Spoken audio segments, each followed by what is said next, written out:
Well, howdy, y'all, and welcome to another high-powered episode of the High Voltage Live Show. I'm your host, Willie Snyder, coming to you live from the Mile High City, joined by my awesome co-host, Mr. King James Stallcup, over there in Longhorn Country, giving an old hook 'em horns for the top five college team in the country right now. Number three. I'm just gonna say top five, so I don't say anything wrong. But they are currently number three. They got their hands full when they got to take out Georgia, but like I say, nobody else been able to hang with them. And like I say, it's a lot of fun doing these episodes every week. I've had so many people reach out. I want to say thanks so much for the participation. It means a lot when people reach out and tell me how much they like the myth of the week and the question of the week that I'm gonna get you on this week. So I actually have one I'm gonna get you on this time, but. It's pretty fun. I take questions out of King James's book and then I spring them on him live, see if he knows them. And like I say, I've gotten him once. So what's it on this week? You're saying the quiz? Question of the week. What's it on? Oh, it's on it's on motors. Oh, good luck with that. Yeah. Yeah, it might be something that you don't practice all the time, so we'll see, But, like I say... to calculate something off the top of my head again, are you? No, this one should be, this one should be look who's not hiding on the golf course. Oh, yeah. Well, first of all, it was my birthday. So I was on the golf course, but I made sure everybody knew I was not going to be here on Monday, and but I was busy anyway. In the last 3 days, which I want to say congratulations to my daughter. She's opening up her new yoga studio tomorrow in Old Town Burleson. It is fantastic looking.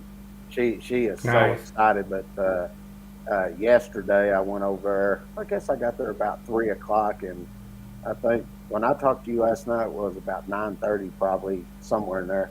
We were over the whole time doing the second part of laying the floor, and the first day we got everything cleaned up, laid half of it, and then the next day we laid all, but it was all the cutting it in and everything on the corners and around the columns and everything. Right. And we got all of that laid down yesterday, and he's got a couple extra things he's over doing today, and then they're cleaning up, and then we're going to go back over there. They want to mount this in the bathroom, have a real nice bathroom they fixed up there, and we're going to mount another fixture, but we got to go in, and I'm too old to get up in the crawl space. So I told Keever, you're young, you get up there. So we got to mount some stuff up there to hold the weight and all that. And I'm going to be down below getting everything lined up. And we're going to take some MC, pull it over, and redo everything up in there, make it real nice and everything, and get the bathroom finished for her. But we'll do that probably not this weekend, but the next, go over early in the morning before they have, all the ladies coming over. So, nice. Probably gonna be a lot of them over, so I have to make a couple trips over here, There you go. So I don't know. You probably missed probably didn't see the Monday show, but really appreciate me and Daniel just kind of went over some NFL matchups. Just kind of went over a review of Week 10.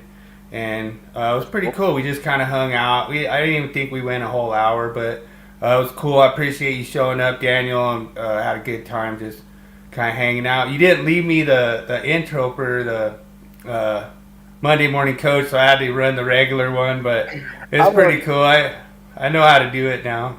I would tell you, we went and played golf, and I was planning on, I got back, I was going to do some stuff, and next thing I know, we need you over here. And I was like, oh, God dang, man, I just got home. Playing golf, I was a little tired, so I went over and did that. And I'll tell you, I'm not used to getting up and down anymore, because from my knees up to around my hips. My legs are freaking killing me, dude. All the way from the inner thighs, the outer thighs, the back. I haven't squatted and gotten up and down that much in probably 2 years, man.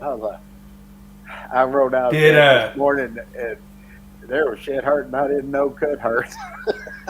Did Natalie like what I told you to tell her?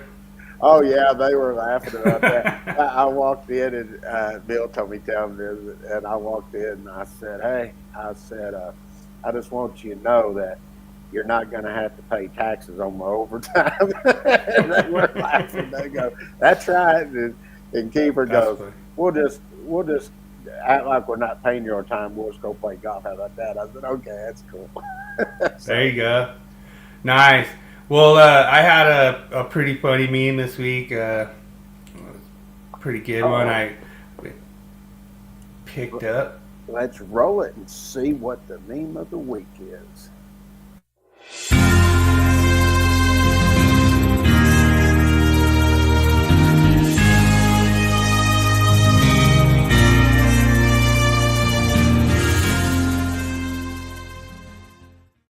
Yeah, I cannot count how many times that happens where they reject my price. They say it's too high. And the next thing you know, they're like, "How long did it take you to fix it?" And it's like, now I got to fix what I didn't even do.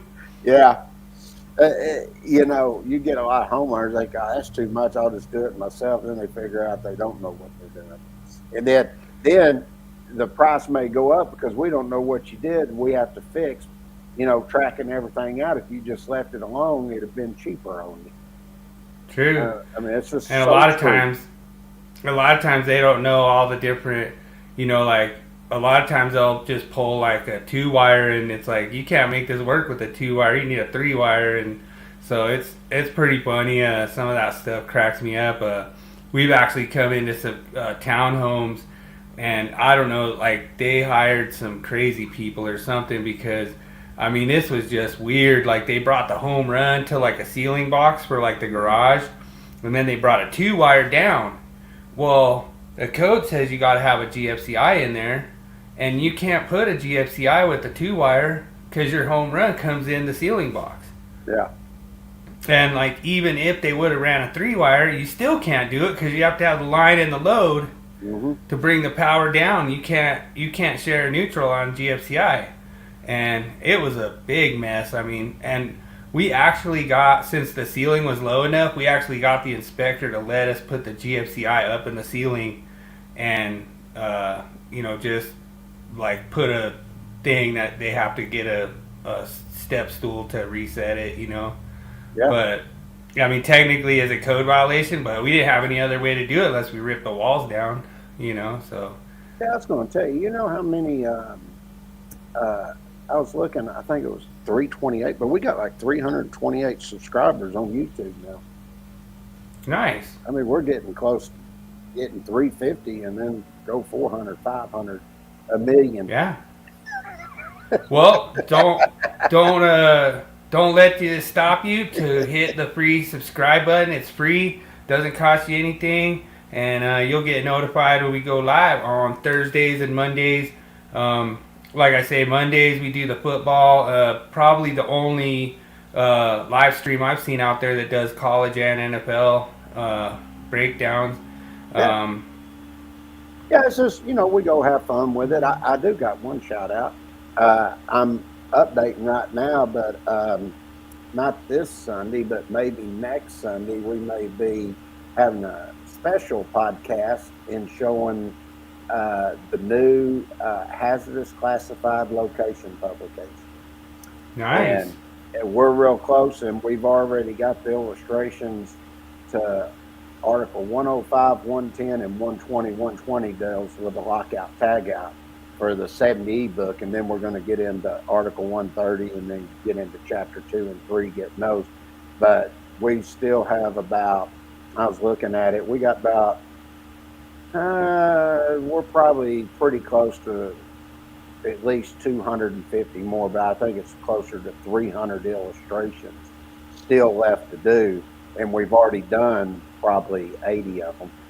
So wow. That tells you how many illustrations are in that publication. But the They've redrawn the hasp, the locks. They even got one that was cool where you got a valve and you're turning the valve on and off, and you got the pipe down below where they got this device that comes up to it and it butts up to it, and then it's got like a little clasp down this, and you screw it down and the cables come through like this, and as you're screwing it down like that, what it does, it tightens that cable and presses it down on that handle and locks it up around in between there and everything where the handle is, and then to the pipe, and then you put a lock on it. And oh, nice. It was a new one I hadn't seen, and we had that drawn. I was like, now that's pretty freaking cool, because I hadn't seen that in any of the books. So we've got all the different type of looking devices. We show one where you got a toggle switch, and of course most people use that. We show that. And there's just a bunch of little different devices we show there. And looks like it's time for Thursday night pick'em. Eagles or Redskins. I think I'm going. I think I gotta go Eagles on this one. Redskins. Oh, Daniel's not going PC. He's not going PC. How dare you? Well, Trump won, so I guess we're okay calling them Redskins. Yeah, we call them Redskins again. We're going to get canceled. We're getting canceled now. I know, right? I think I got to take the Eagles on this one. That's cool. I knew who he was talking about when he said Commanders. Yeah, it's all good. But I really appreciate all the participation we had this week. Myth of the Week. It was a pretty good one, and I'll explain the story once we rolled it. All right.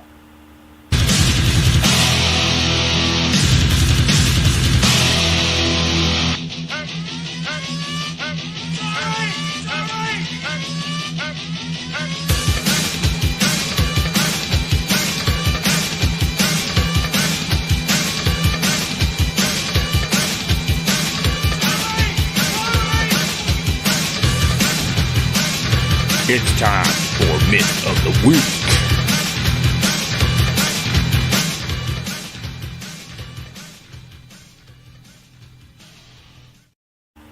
All right, Myth of the Week. We have a really good one this week. So what was happening? I was doing a remodel, and I basically this was a 3-way switch, and they were demoing out the other side of the 3-way. So all I did was I just took the switch, demoed it back up to the J box. I just took the one side of the 3-way where it's the common. I don't know whether it was the switch leg side or the power side, and I just tied it to one of the travelers, and then I just buttoned it up. Well, one of my coworkers came up. Big shout out to Katie. We got her big shout out when she got her journeyman license on here. But Katie goes, "Oh, you put this switch in upside down," and I'm like, "No, it's a 3-way. It doesn't have a direction, you know." But technically, this is a code violation because this switch needs to be indicated that it's in the on position when it's up and the off position when it's down. And so it was pretty interesting because I knew it was in the code. I just didn't really know where, like off the top of my head when I was saying it. But Katie's smart. She knew. She goes, "I'm pretty sure you got something if you're saying it could be a code violation, you know." But this statement is true, so all the people out there that said false, I gotcha. This is directly taken right out of the freaking code book, right out of 404.7. And like I say, you know, James had a lot more information. He didn't have time to get it all together on this, but it's kind of my fault actually because I kind of sprung it on him late. But last night, I tend to do them a little quick, you know, just to get them together. But you know, like I say, we had so much participation. I think I hit like 50,000 on this one this week. And it's just really cool that so many people are jumping in, kind of giving their, you know, point of view on it. And like I say, we always bring the code reference for the myth of the week. This week it is 404.7, and like I say, honestly, I don't think this is like too big of a deal, but a lot of people, we had a lot of comments that came in, and they're like, oh, well, they couldn't make the Cora switch if that was the case. And it's like, that's part of the listing standard. So it actually says up, or it says top on the Decora switch on the single pole. And so if you're going to install it upside down, that would be a violation of 110.3b, because then it's not indicated correctly by the manufacturer. So once again, James, we come into another one where the manufacturer instructions kind of go along and kind of accompany the code. So that's kind of what we've been saying this whole time is, you know, the code is not just, it's a permissive document, but all of these manufacturer instructions are supposed to align with this language. And they're supposed to accompany each other. They're not supposed to directly conflict. And like I say, it's funny because I was talking to a guy, and in Australia, it's exactly opposite. They want up to be off, and they want down to be on. So, you know, like, we're not just saying this is the be-all, end-all for everywhere in the world, because there could be different stuff, but that's where we have these codes and standards that align with the product standards. So in Australia, they might have a different product standard. Sure. You know, one of the things I just didn't have time because we got all the file cabinet stuff over in storage, and I didn't have time to drop my wheels there today. But we got the UL standards, and I tried to go online, but you can't get any information online. They got it locked down, and if you wanted to buy it, it's like $1,300. It's anything, $1,300 to get that. And but when you go in, I was talking to Dad. He said, "Yeah," he goes, "I think that's over. It's in the UL 20 standard." That I knew. He said, "I think it's in section 7 of the UL 20 standard." And he said they get in, they talk about that, and what they get into is talking about indicating in position. And right. When you look at that, that's based on how it's installed. And you know, you can look at like a decor switch, for instance, and when you look at that decor switch, you're looking at the frame of the that is indicating right there that it's in the up or down position. Okay, right. So when you're turning on, that is the way that they set it up. And some of them, you know, you take your switch a single pole, it'll say on and off on it. Okay, that's right. The way they indicate it. You know, but you notice it doesn't say, it has to say on or off on it. It just says whether they are in the open, off, or closed position. They're talking about position, but the switch itself is indicated on the switch at some point way that switch needs to be installed, and that's what 404.7 is telling you here. True, and there was a lot of comments about Decora style 3-ways, and that would be your exception number 2 there, where you can have it in any position as long as it's you know different points of operation. So yeah, well, what all that's getting into, you know, that goes back to the standard again about indicating. There's no indicating for that because it is a 3 or 4-way switch. It's only the single pole that have that requirement, and that's why you need to go look at UL 20. But then again, you know, from what I'm told, that doesn't matter. The code should override it anyway. So I know, right? Yeah. Well, we'll see about that. Yeah, it seems like there's some people over at NFPA that's watching the show, though. They're getting a little upset with you, you know. But well, like I say, I don't understand why. You know, like that's the thing that's really bizarre. And the myth this week is actually confirmed. It does have to indicate an up for on, a down for off. Regardless, like I say, the picture on the myth was actually a code violation because it didn't have any indication of what was on and which one was off. Correct. So it doesn't have to be written on or off. It just has to be indicated. I don't see a reason why that couldn't be handwritten like on a industrial cover, as long as that's what you're using for your indicator. Well, the indication is the switch itself, wherever it is on it, and then then the on and off is based on the indication is the position of the switch. True, but at the same time, I don't see why you couldn't take a 3-way switch, put it in a industrial cover, and put on off on there. You're correctly indicating it. So yeah, that they know. But the problem is the UL standard. But then again, the code overrides it, right? So, you know, who cares what the UL standard says?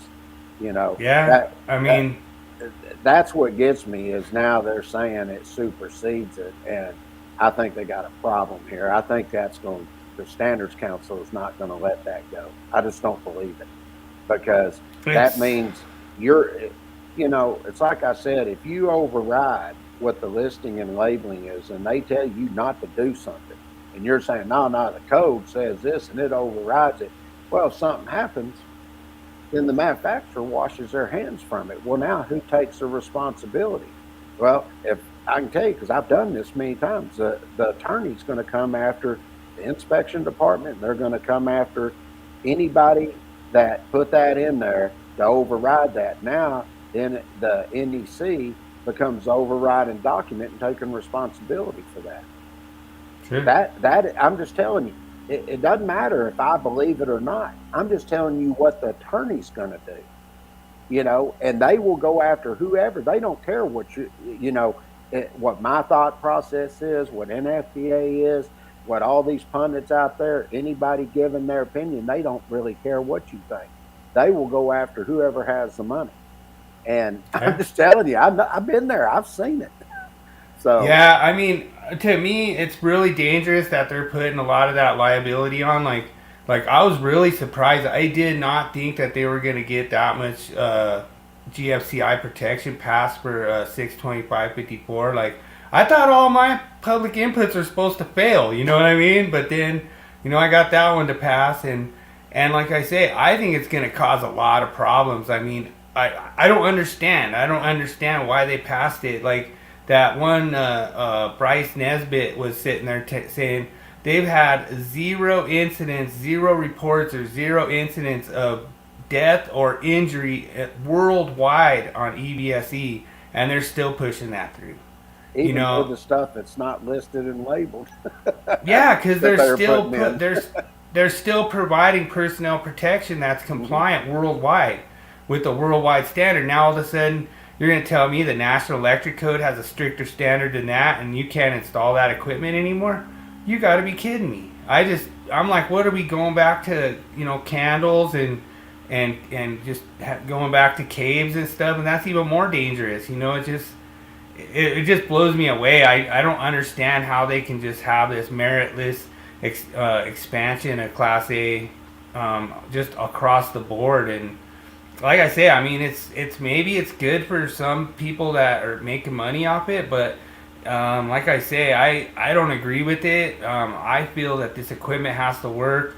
I've just watched one of my buddies installing a 100 amp 481 the other day, and I'm not aware of any GFCI devices that work on that are able to go for certain equipment, breaker frames, all that stuff. I mean, it's gonna cause a lot of problems when it comes down to there's a technology that's not even been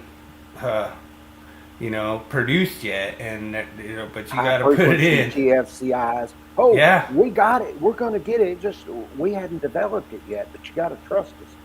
It's just like, and I'll give another example. Just look at all the items now that are getting deleted from 210.8D. Now you got certain members coming to, we compromised. No, you didn't compromise to anything. Y'all tried to push GFCI, and the manufacturers of those products, they stood up to you is what happened. There ain't no compromise. Yeah. And I think that's good. That's good, because we're going to get into what you asked me to do this week, the topic of the week, when is the disconnecting means required, and it's based on somebody that's on code making panel 2 making statements about something he doesn't know about. And that's what we're going to do this week. All right. So let's go ahead and run it. Let's get into it. Hell yeah. All right. Well.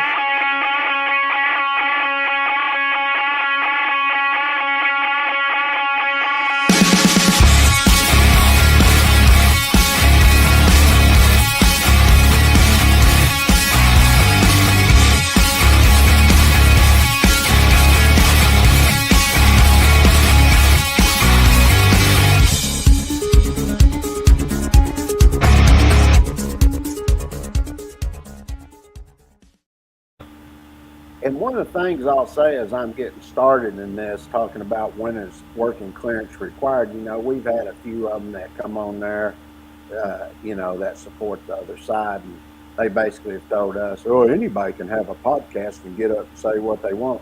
Yeah, you're exactly right. And that's why we have this podcast. I feel like our podcast is sort of like we're Trump, and you got everybody else against us. No matter what it is we do, I can just do, and this for a fact, I can just do a post and just show an illustration. I could take and just do a post on a question or something like that, or I could do a post or something itself, and automatically they start coming over and attacking them because it was posted. Oh yeah. Doesn't matter what. Yeah, and Daniel knows I could just post a picture of a building that just showed up and say that I bent the pipe and they'd be all over me. Oh, sure. Sure they would. All right. Now, what I want to do before I get started in this is to look at the definitions, because this is going to come back and explain a couple of things, and this is where you're going to want to start. And I'm actually going to tie in 70E and a few others. I want to explain exactly why we have certain things in place. And everybody's heard me state this many, many times in this podcast, is I said there's a tripod effect. And really what you really have to, as an electrician now, if you're going to work on stuff energized, you better be pretty versed in 70E. Okay, true. But even though you're versed in 70E, you need to have a good understanding of how 70E interacts and is used in conjunction also with the National Electrical Code. And then if you're in the portion where you maintain equipment, then you really got to be versed in 70B now. Okay, true. So those are the things that we're going to talk about today. Now, and one thing I wanted to say too, James, is there was a little bit of confusion with people with the accessible versus readily accessible, and I know that was kind of the reason I wanted you to kind of cover this, because everyone's like, no, that has to be readily accessible. And it's like, well, if you have to get a ladder to get to the equipment, then you have to get a ladder to get to the disconnect. That's totally fine. So that just has to be accessible. Yeah, and I'm going to go through and I'm going to show some things with some enhanced content from NFPA, and I'm going to explain all of this in full detail. So hopefully everybody understands exactly what is taking place here.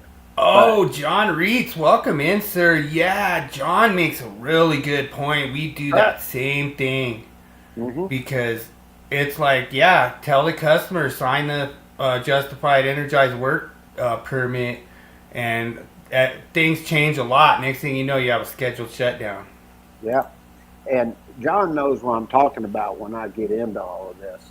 And when you look at what is accessible as it applies to electrical equipment, basically it's very simple. And you're going to see the same exact thing right off at the very first when I look at readily accessible. But it just says capable of being reached for operation, renewal, and inspection. You get the exact I didn't think OSHA had nothing to do with it. Well, yeah. That's a they good argued comment with me there. on that too, and I told them they didn't know what they were talking about because 70E is used as a remedial document by OSHA to enforce their other requirements for like PPE and things like that. So that's True. how they use it. It's no different. They use the National Electrical Code as a remedial standard too. Okay. Right. And all you got to do is go look in their annex and it'll tell you that. Now, when you look at readily accessible, it says the same thing, but it says without requiring those to whom ready access is requisite to take actions such as to use tools other than keys, to climb over, under, to remove obstacles, or to resort to portable ladders and so forth. Okay, that's what readily accessible is. Where accessible to equipment, you just need to be able to reach it for operation, inspection, renewals, things like that. Okay, now True. as you look at this, then you come over and let's take a look. And I'm just going to use an example because this seems to be one that was a big argument for a long time till we got experts out there teaching it and everything. But it's where you had an AC unit and then you would take and have a disconnect behind it. Okay. And usually Right. they were just, we use those pull out. Now, disconnecting means. Now, what it says here, and I'm going to explain this, and I've used this over and over in a lot of classes and stuff that I've done over time. But what it says is the disconnecting means shall be located within sight from. So you go over, look at 110.29's where it moved from Article 100, and basically that says within what, 50 foot. Okay?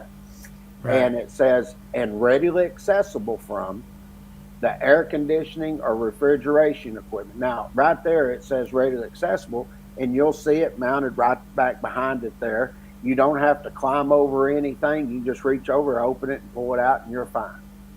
Okay? Right. And what is the main thing there? You're not exposed to what? Energized parts. Energized parts, yeah. Okay. And Daniel remembers when we did this because I didn't get you on that 50-foot one. Yeah. You nailed that 50-foot one. All right. Then it says that disconnecting means shall be permitted to be installed on or within the air conditioning or refrigeration equipment. And the disconnecting means shall meet the working space requirements of 110.26A. Now I'm going to get to 110.26A, and when would I need to have those working space requirements for the disconnecting means? There has to be a reason for me to have those working space requirements. Okay? It's only if it's likely to be worked on while energized. That's right. And that's what we're going to get to here in just a little bit. But I want to point a couple other little things out here. Then it says the disconnecting means shall not be located on panels that are designed to allow access to the air conditioning or refrigeration equipment or where it obscures the equipment nameplates. And I brought this up when you were telling me about this. And I said, no, he's completely wrong there. I said, because sometimes in those industrial ones, I said, they have the disconnecting means that's mounted on the equipment itself. It's not mounted on a wall or anything. But I said, if they do that, I said, there's no problem that you can't take and have it where it's located on panels where they have to have access to get in that equipment or it covers up the nameplate. Then, True. And one thing I wanted to say too is this is where the misinterpretation comes in because it says disconnecting means shall meet the working space requirements of 110.26A. Well, now you put in a single pole switch, and that single pole switch is not likely to be worked on while energized. That's right. And I'm going to get to that in a little bit because, I'll just do it now. If you go over and you look at the 70 document, what is the first thing that has to happen? You need to take and put and establish it. We like to call it establish an electrically safe work condition. And in other words, what that means is locked and tagged out. Okay? Yes, so you lock and tag it out upstream, then you go in and we got rules in there, test the tester, test the circuit, test the tester again, make sure everything's working, and you make sure it's completely de-energized, then you're not exposed to a shock. Okay? Now, exception 1 says, where the disconnecting means provided in accordance with 430.102A is lockable in accordance with 110.25. Now, what this is going to get into is where you're getting further than 50 foot away. You're not within sight. This is what 430.102 is going to deal with when you get over there. And it says, and we actually have 4 illustrations that we show you all the different methods that are there. That is in our design book that covers this portion here. And you'll notice the informational note tells you down here to look at part 7 and 9 of Article 430 for additional requirements. There's a lot of things there you need to look at when you start getting into a lot of these different things here. Okay? And just to bring it into context with kind of where this argument came up was where I always use those 60 amp pull out disconnects, and we might get into another myth on that one because we get into arguments where people's like, well, if you use a 60 amp disconnect, you have to have 60 amp wire going to it. It's like, no, you don't. No, you don't. And so we'll just use those 60 amp pull out disconnects, because then you could just use 20 amp, 30 amp, whatever you want. And you put them pretty much wherever you want, because what are you going to do? How are you going to work on that while energized? There's 2 little contacts that the plug-in goes into. I mean, there's nothing that you're going to do to that while energized. Sure. And so you could pretty much put it anywhere. You don't have to have the working clearance required in 110.26a. Yeah. And see, when you look at this here, and it says, and the refrigeration or air conditioning equipment is essential to an industrial process. And this is what I got into. I was talking to you the other day when you asked me to do this. In a facility with what? Written safety procedures, and where conditions of maintenance and supervision ensure that only qualified persons service the installation, a disconnecting means doesn't have to be within sight of the equipment, which is exactly the things I've been talking about. Now, when you do that and say it's not there, you go lock and tag it out.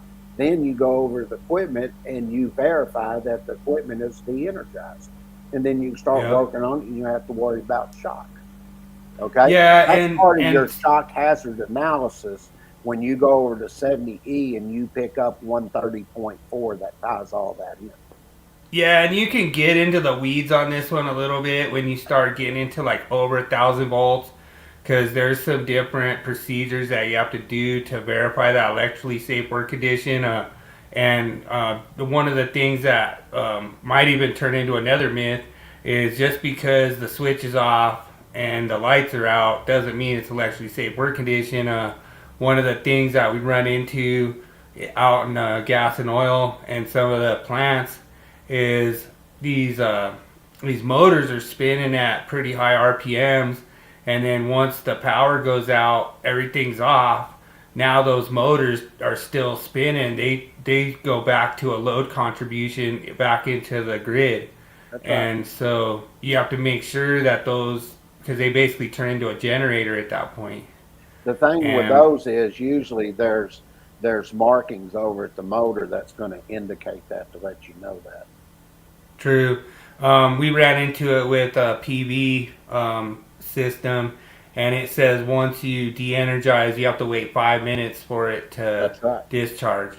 It has an auto discharge. That's part of why you have written safety procedures for certain equipment. They're automatically written by the facility.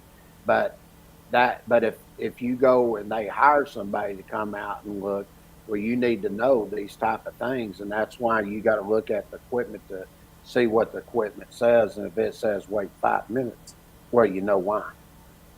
Okay? True. Now, so it told me to look at 110.26a, and it says, when do I need working space for equipment?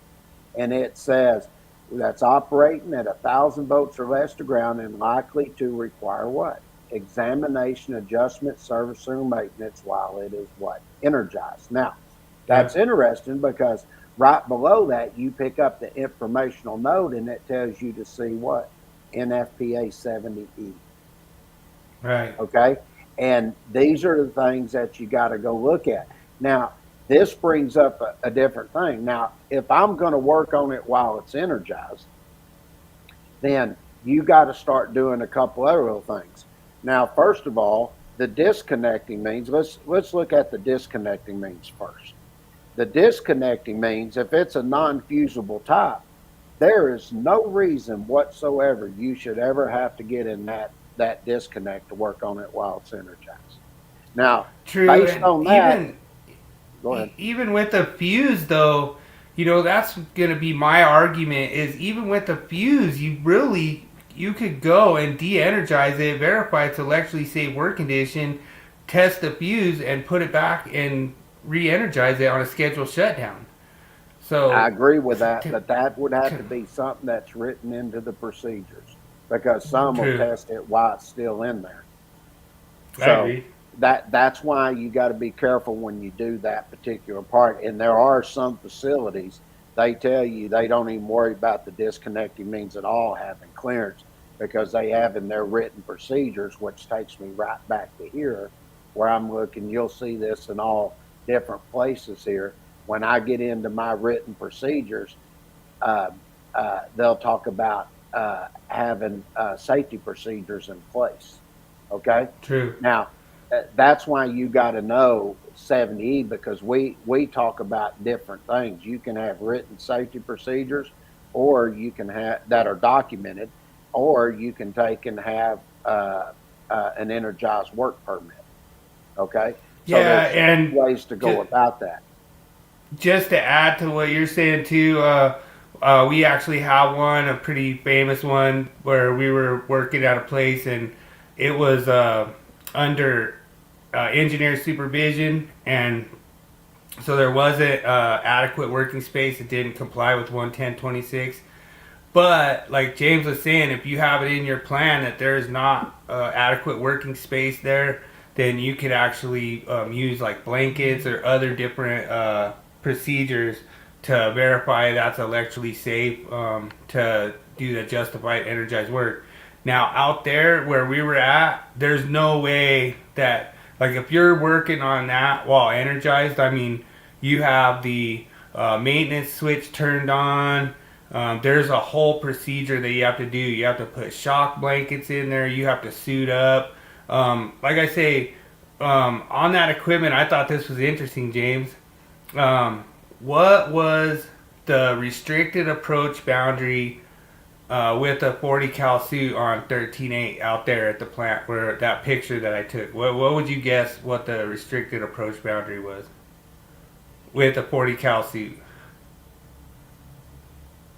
Well, Just a guess, just off the top of your head. I would say you're probably close to 10 foot. So your limited approach was 5 foot.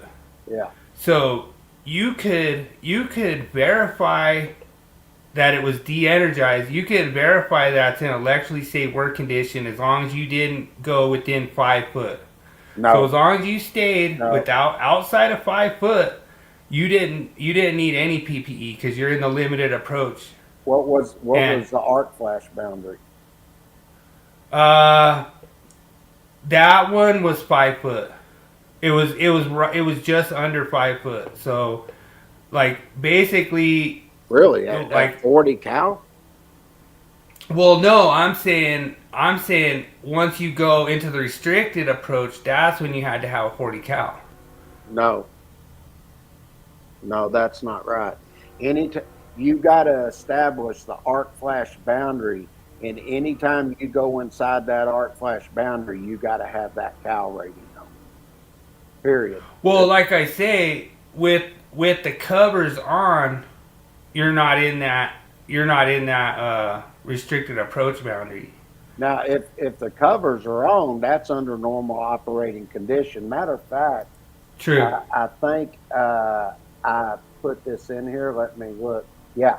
So when you get in and you look at this is an exception here, and I'm gonna get into this because this is where it talks about the electrically safe work condition, and it talks about following the requirements in 120.26. I'm not going through all that tonight. But when you get over here, the exception 1 talks about when it's under normal operating conditions. And what it says here is a normal operating condition exists when all the following conditions are satisfied. And this goes, and you've heard me say this before. When I look at the National Electrical Code, I said, what does that deal with? That's design and installation. That means once I met all the code requirements and everything, and the listing and labeling, installation requirements, all of that, then that equipment is properly installed. Okay. Hey, now, I thought the code covered abnormal operation too. No, abnormal conditions. Now, when you come and look at that after that, then it says the equipment is properly maintained. Now, what this is going to tie into is you're going to be looking at the manufacturer recommendations of how to properly maintain that equipment. And if you do not have something on that, then you need to look at NFPA 70B for the maintaining of that equipment for it to be considered to be operating under normal conditions. And then, and watch this, it says the equipment is rated for the available fault current. Okay. Yeah. Now you'll remember I brought this up a long time ago. If you go in and look at 70E and you look at tables 130.7, 7C, 15A and B, and then C's for selecting the equipment for your different hazard risk categories. We got all different, and it ties back in. You got table 130.7G, I think. They move stuff around. I can't remember where everything's moved at this point. But basically what we did in that table is there's parameters that are at the bottom of the tables, and you have to meet what the available fault current is and the clearing time based on that. And if you can't meet that, then you can't even use the tables. Then you're going to have to go to Annex D, and it's going to have to be calculated to determine what it is. But the reason we want the available fault current, and we require that now in the National Electrical Code in 110.24 A and B, because B gets into modifications. But the reason we want the available fault current there is if somebody comes out and works on the equipment, that they can get the available fault current. Otherwise, you're going to be pulling nails trying to get it from the utilities. So now we require it, and now you can look at the clearing time, and you know if you're going to meet what the parameters are for the table, and if you don't, then you do the calculation. Okay? Yeah, and Daniel was out there with us, and he saw, like, we were teaching him about, like, the electrically safe work conditions. You got to discharge because you got miles of cable out there, and that cable could be holding, like, a residual voltage.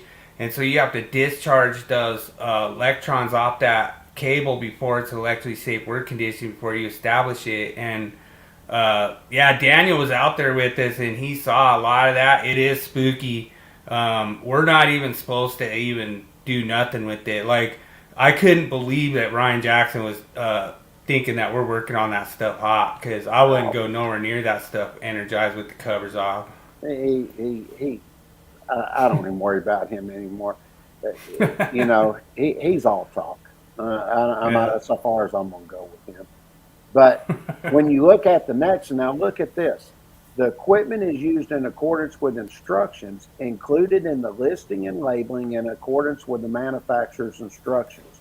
Now, why would that be? They're basically telling you right here that if you follow what the manufacturer instruction says by that listing and labeling, then guess what? It's operating under normal conditions. They're telling you we've already tested it for that. Right. And that's why I've got a problem with what they've done in 110.3B. Even my dad said they got people on there don't know what they're doing. They need to learn these other standards and know why stuff was put in this way. True. Okay. So, like, if a manufacturer says that all screws must have, like, all screws must be in place, then the code says they don't have to, because, you know, like, I don't know, I don't get it, you know. Well, and that's what I'm saying.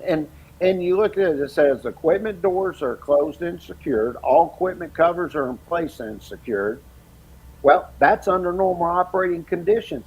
And then you look at True. equipment and see there's no evidence of impending failure. Well, it's like when you get into a dust location.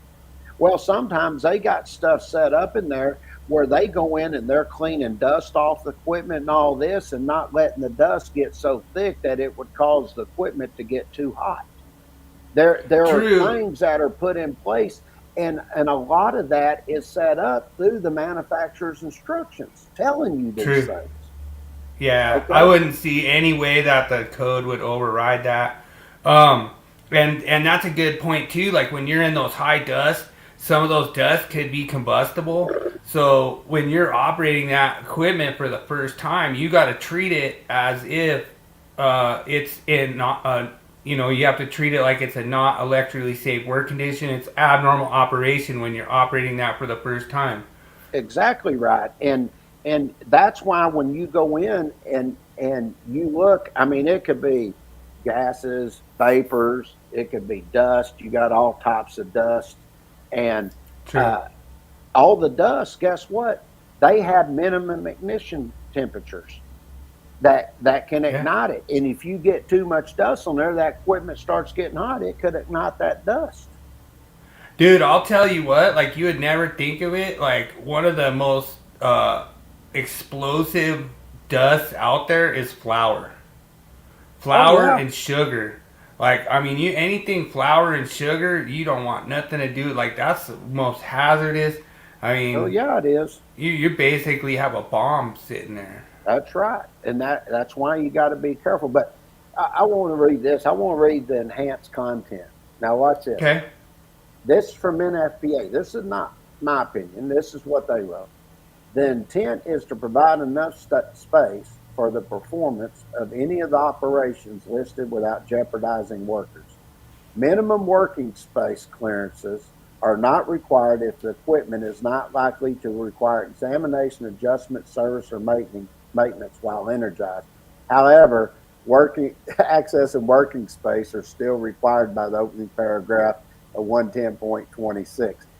That I read that. I'm like, what are you doing? Contradicting yourself? It goes back to, like I said, if you're not working on energized, you don't have to take and have working space clearance, but you still Right. need to have accessibility.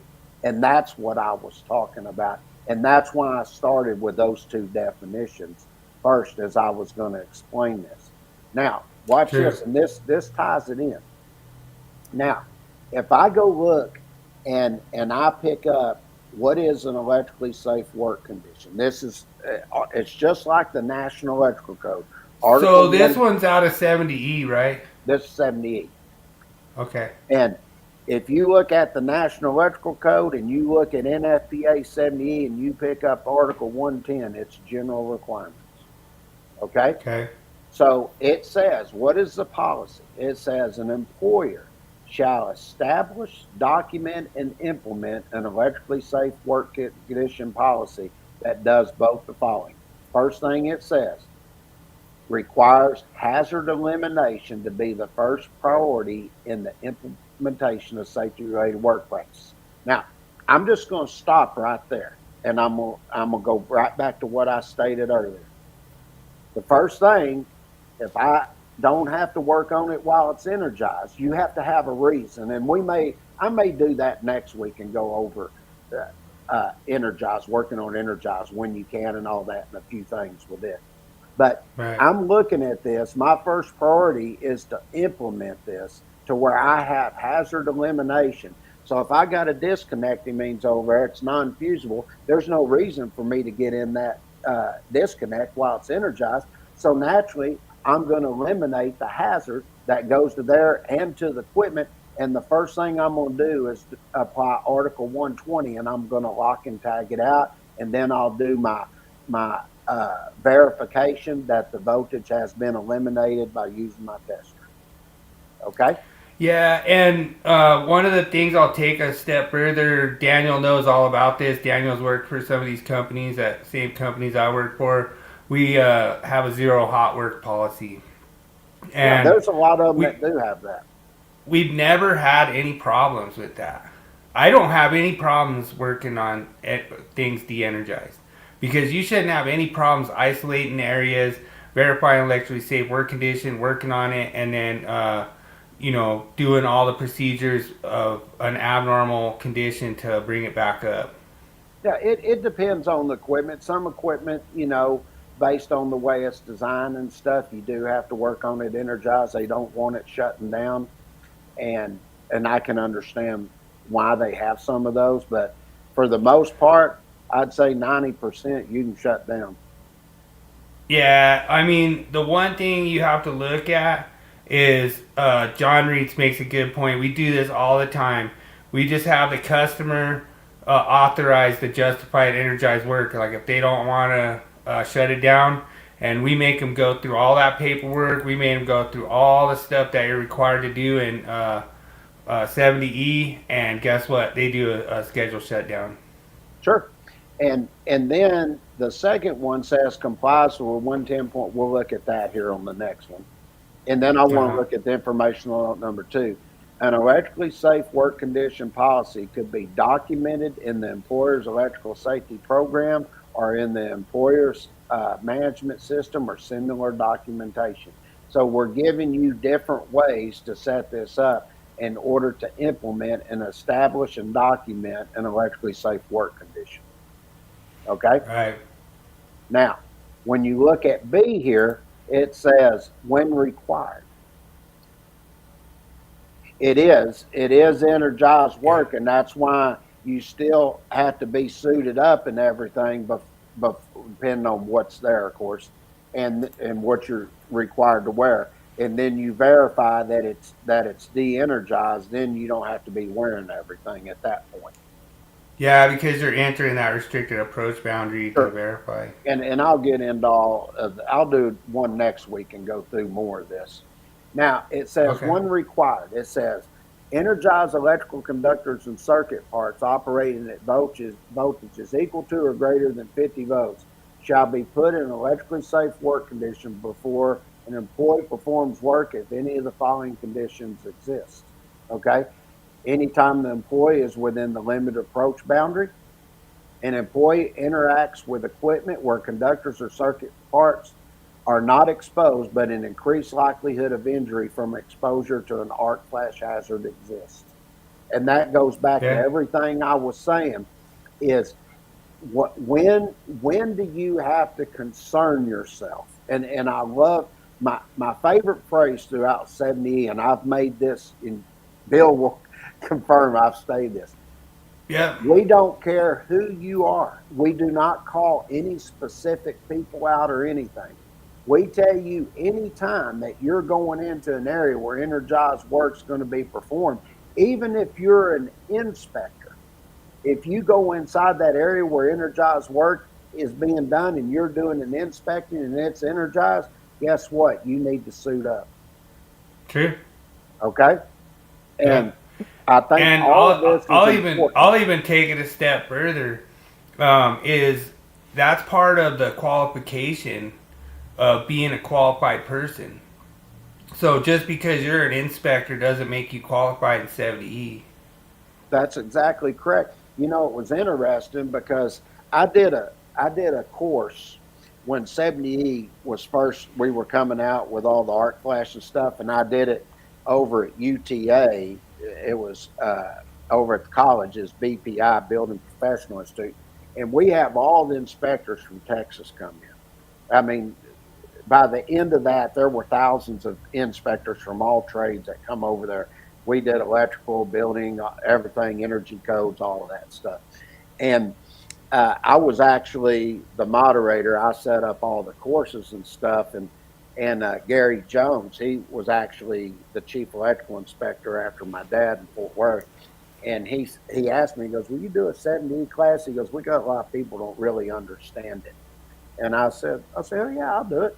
And so I set up a 70E course, and I was going through it, and I told them, I said, if you're an inspector, you go inside there, you got to suit up. Remember, whoa, what do you mean we got to suit up? I said, I'm going to show you. It says here, it says the employee interacts with equipment. It doesn't say what type of employee or anything. When you come in there, you're like an employee coming in there and you're within inside that limited approach boundary. You got to protect yourself.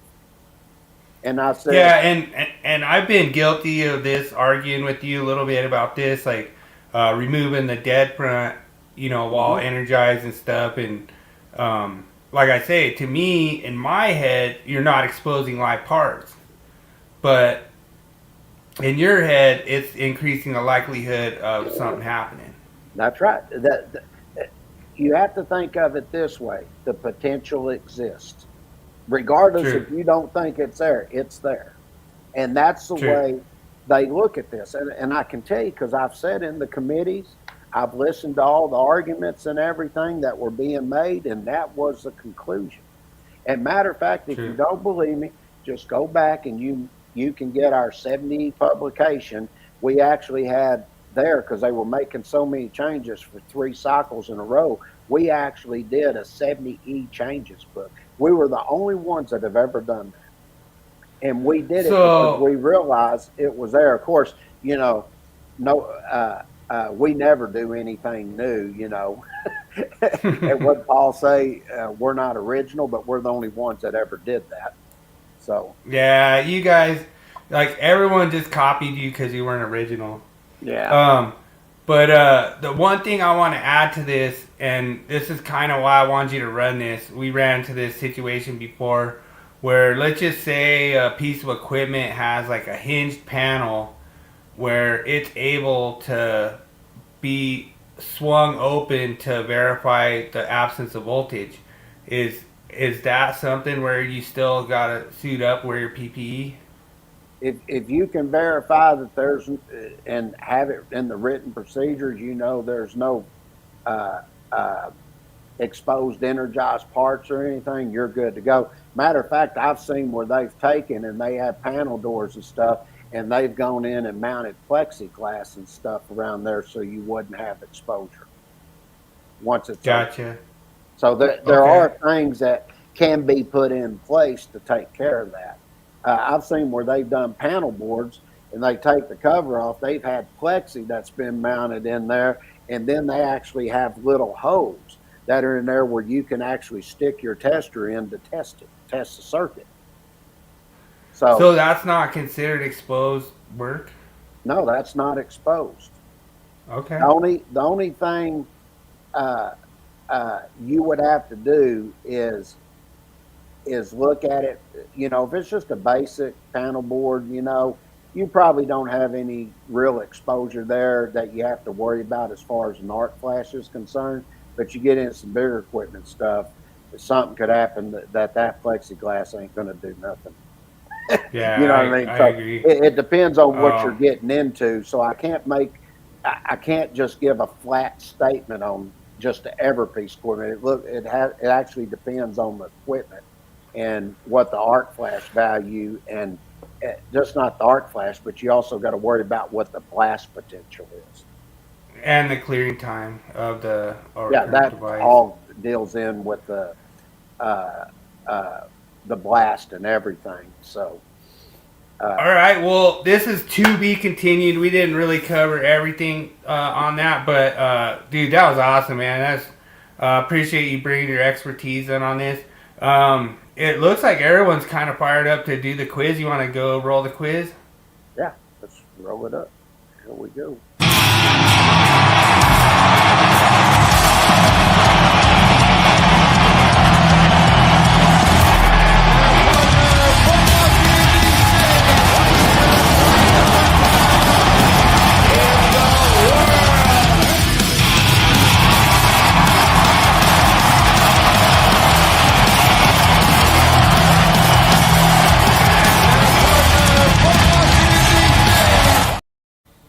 Totally love that, man. Totally big shout out to Adam.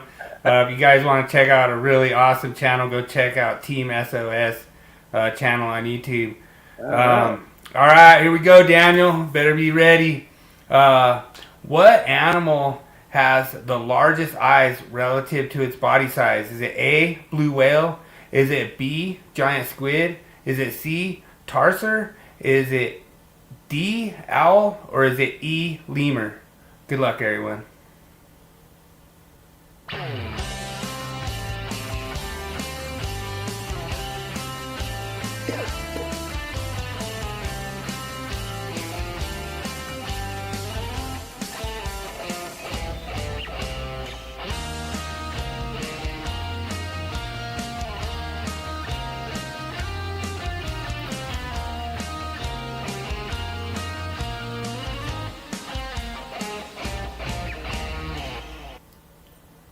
Oh, right away, John Reed's coming out of the gate with the B. Oh, I wasn't Oh, even Daniel close to that. copying John this time. Oh, we got 2 B's in the house. Oh, That's interesting somebody. because I was thinking, I think that's called a tarsier. That tarsier, that's that funky looking sort of like monkey thing over in Asia.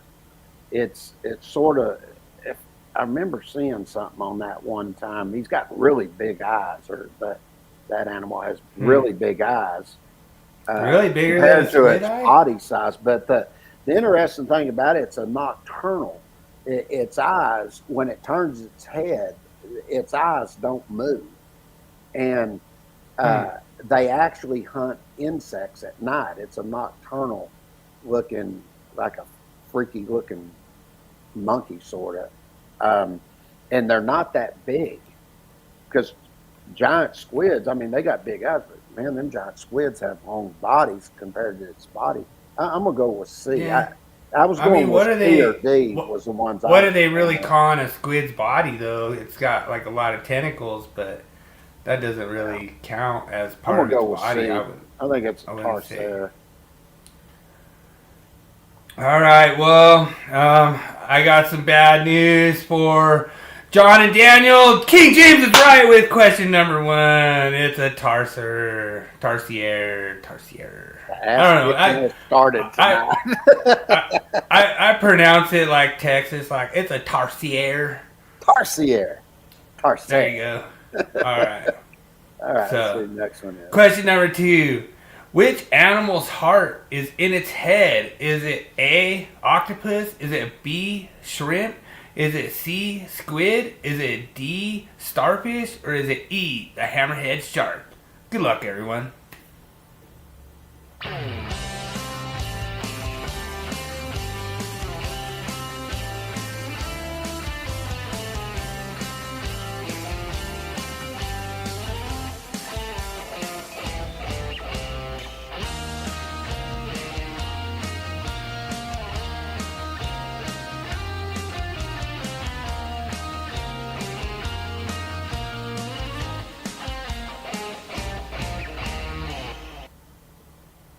I'm gonna let Ooh, them we already guess. got I know this. we one. already got some good answers. John Reed's D, starfish. Daniel going B, shrimp. Yeah, So I was going who's to be. I'm gonna tell you the story why I know this one. all right? The last girl I was dating, Janet, she had a place up in Destin, and they had a seafood market we went down to. And anyway, we just go down there and we get 2 pounds of shrimp, come back do it. Well, one day they had this shrimp and it was red, and I asked the guy. I said, "What's that?" And he goes, "That's deep water shrimp." And I said, "Really?" He said, "Yeah, they got to go about 50 miles off the coast here." And he said, "It's real deep." And he said, it's like a cross between a shrimp and a lobster. It's a more buttery shrimp." And I said, "No kidding." And we were just sitting there talking, and he goes, "Do you know that the heart is in a shrimp's head?" And I said, "What?" I mean, just something out of the blue. We're sitting there talking about shrimp, and that's how the guy that was selling it to me is. He said that the heart was in the head of a shrimp. I never forgot that. So you actually Wow. asked a question. Somebody that sells the stuff told me about it. So I'm going with Yeah, this. yeah. John Reed says, "Isn't the whole squid ahead?" So yeah, I guess you could make that argument. You know, that's a pretty good argument. You know,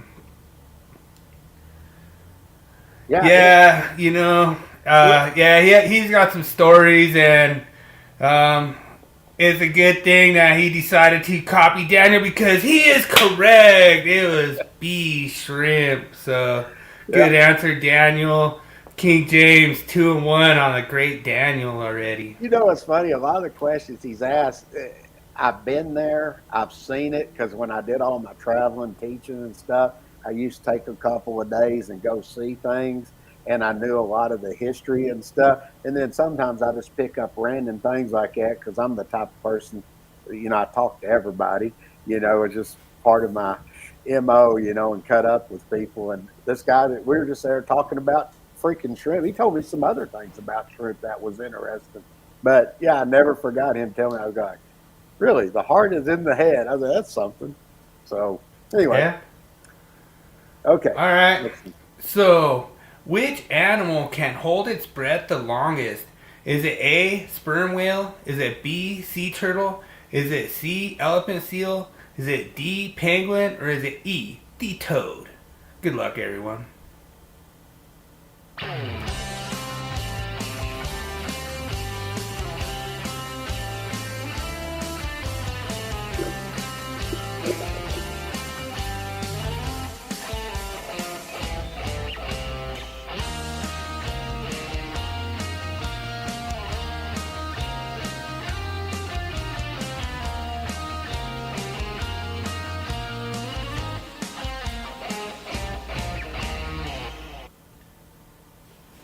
All right, so I actually have a story on this one too. Okay. Well, let's see. John Reitz comes out right away with A. Daniel's going A too. Oh, might have fooled you guys this one. That may be. I don't remember which turtle it was, but they lived. What is the name of that freaking town? It's where they have the cherry festival up in Michigan, right there. God, my mind's going blank. Traverse City, and we were actually working with a company up there and everything, and we had gone fishing on Lake Michigan, and I don't think it was a sea turtle. They called it a different type turtle than a sea turtle, but they were telling me that the turtles there, when it froze over up there, they said the turtles actually go down to the bottom and they hibernate down at the bottom of Lake Michigan. And I said, really? I said, so it without any breath really? They said, yeah, something about their body or something. But they said it's known there in, where stuff freezes over, those turtles hibernate on the bottom of the lake. So I don't know if they do out in the sea or not, but knowing that I know a turtle can actually do that, a certain turtle, I'm going to go with B.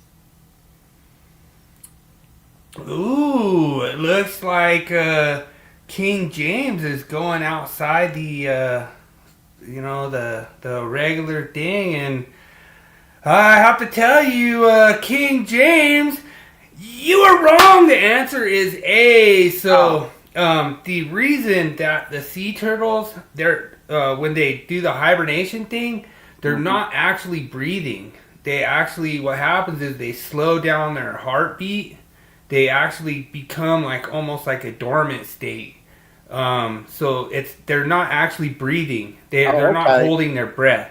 Okay. And the one thing I should have added to this one is the part that when I kind of researched it a little, because I know everyone always throws a challenge flag on me, I wanted to make sure that I knew it's actually a mammal that holds its breath too. The sea turtle doesn't actually hold its breath. It actually puts itself into a dormant state. Well, it was just funny. I even knew that. They were telling me that up there. I thought that was pretty cool. Yeah. Yeah. And that's true, But yeah, all right, John. looks like John and Daniel have a chance to win against King James tonight. I love your positivity. Yep. All right. Which animal doesn't age in the traditional sense and is considered biologically immortal? Is it A, the Greenland shark? Is it B, the what is that? The turquoise jellyfish? Is it C, the Galapagos tortoise? Is it D, the what is that? The Axolotl. Axolotl. or is it E, the sloth? Good luck, everyone.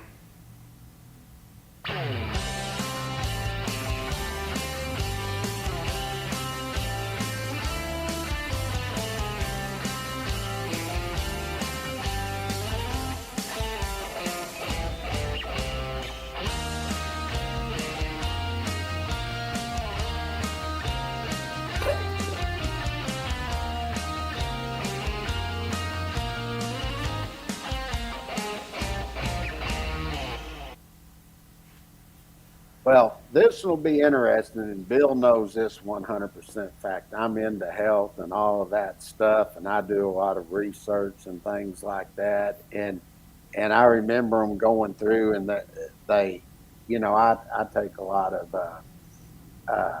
like berry pills and things like that, vegetable pills, and all that are highly concentrated and everything.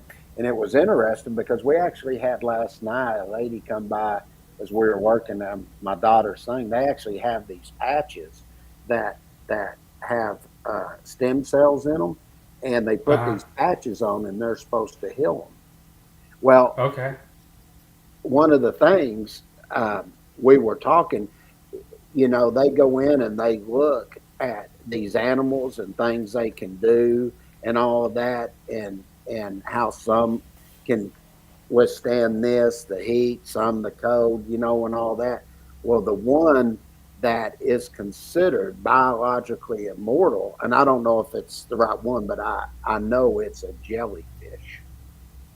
And so I'm going with B. It's a jellyfish, but I just didn't know which one. I remember them talking about this. So.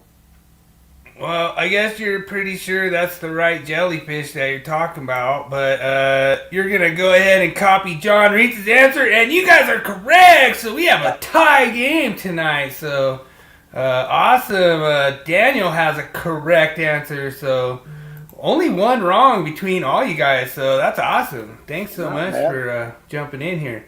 All right, what animal has a tongue that is longer than its body? Is it A, woodpecker? Is it B, a chameleon? Is it C, an anteater? Is it D, a giraffe? Or is it E, a toad? Good luck, everyone.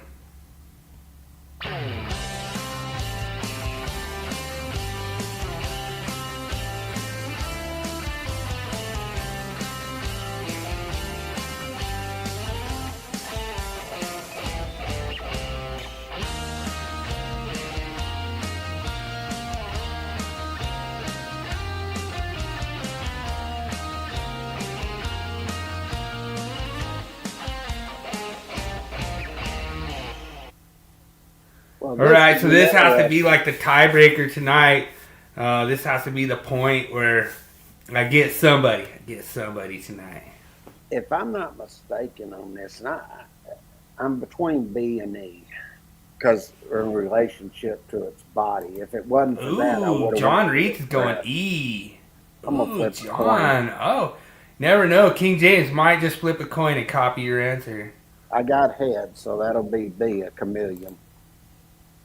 Oh, Daniel copied me, so I must be. You are correct. So Daniel takes the win tonight because tie goes to the guest, and Daniel is the champion, 7-time champion of the Willie Quiz.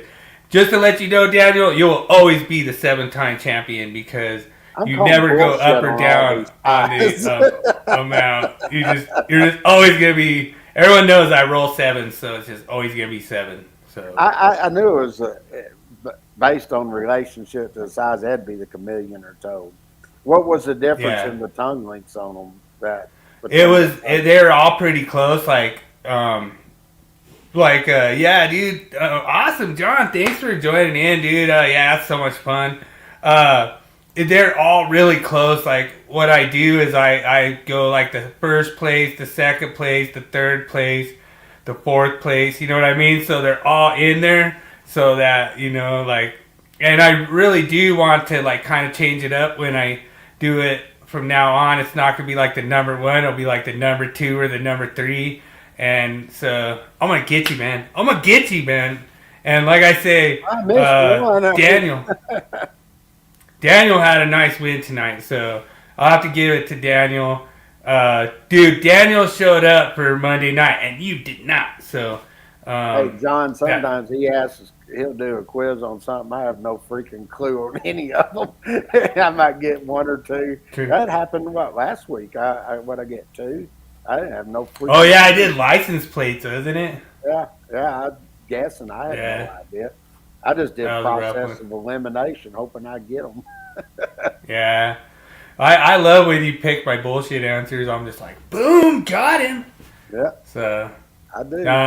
It's always fun. Thanks so much, James. You're such a good sport. And telling everyone all your cool stories about how you know what it was when you Googled it before the show and everything. Yeah. So, I never have time to look at anything. I'll tell you, it just seems like here the last. I don't know, Daniel. I don't think Jerry's saying that. Dude, is that like fake quotes online? Like, beware of fake quotes online?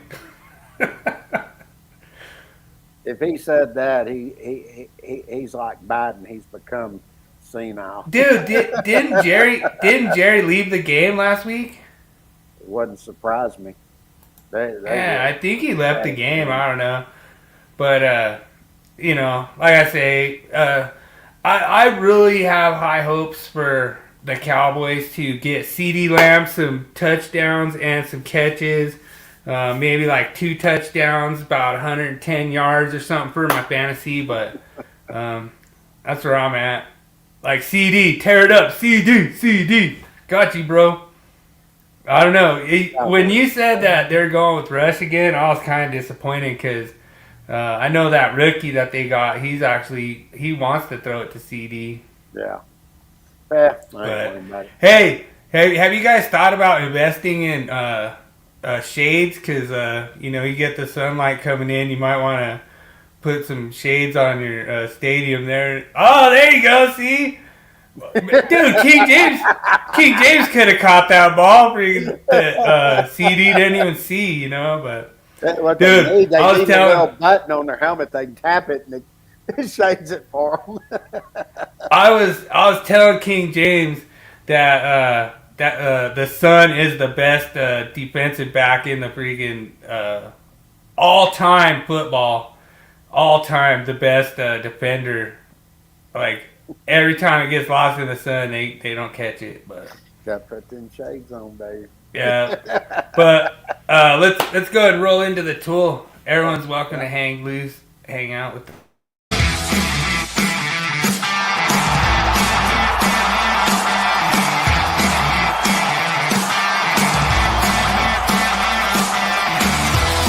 It's time for Tool Review of the Week. Sponsored by Electricians Only Tool Review and Nipex Tradesman.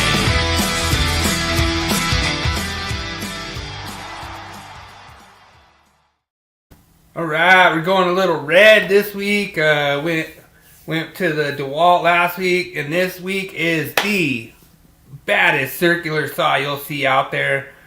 This one is M18. I know Daniel likes the red stuff over there.